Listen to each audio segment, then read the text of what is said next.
RTS Info, Brigitte Rourty. 20 millions de Californiens se sont reconfinés hier. Comme le reste des États-Unis, pays le plus touché au monde par la pandémie avec plus de 183 000 décès pour près de 15 millions de cas recensés, la Californie fait face à un troisième rebond de l'épidémie. Pendant ce temps, au Royaume-Uni, les premières doses de vaccins commenceront à être administrées aujourd'hui, mais la majorité de la population britannique devra attendre 2021. Priorité étant donnée aux résidents et personnels des maisons de retraite, suivis ensuite par les soignants et les plus de 80 ans. La distribution du vaccin sera un marathon et pas un sprint, selon le directeur médical du service public de santé.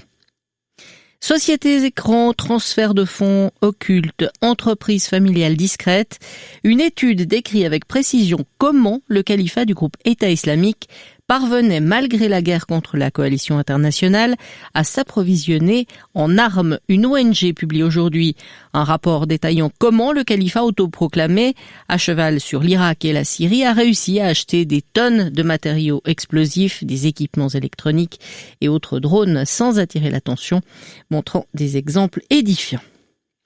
Le Forum économique mondial a annoncé hier que son édition 2021 se tiendra à Singapour du 13 au 16 mai. Le grand rout de l'économie mondiale compte retourner dans ses pénates grisonnes à Davos Clusters pour le millésime 2022.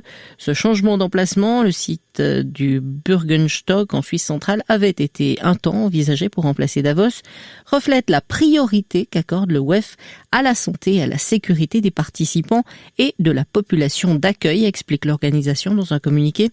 À la lumière de la situation actuelle concernant les cas Covid-19, il a été décidé que Singapour était le mieux placé pour organiser la manifestation.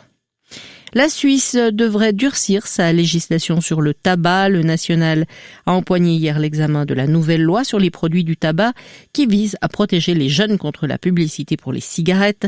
Les mises en garde sur les emballages seront notamment plus strictes.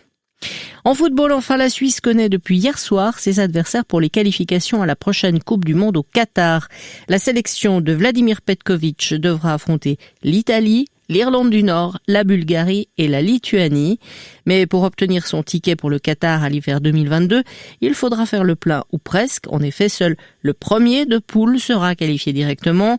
Le deuxième sera lui reversé en barrage, où il s'agira de passer 2 tours pour remporter l'une des 13 qualifications dont bénéficie l'Europe. Temps généralement sec aujourd'hui, mais souvent nuageux, quelques flocons possibles dans les Alpes, surtout dans le Haut-Valais et sur le Jura, puis dans toutes les régions pendant la nuit, avec une limite entre 500 et 800 mètres. Il fera de 2 à 4 degrés au meilleur de la journée. Demain s'annonce également gris, avec un risque de quelques flocons en pleine, 4 degrés au mieux. Jeudi, toujours nuageux et pas plus de 2 degrés. Vous écoutez RTS Info, je vous retrouve pour un nouveau bulletin à 4 heures.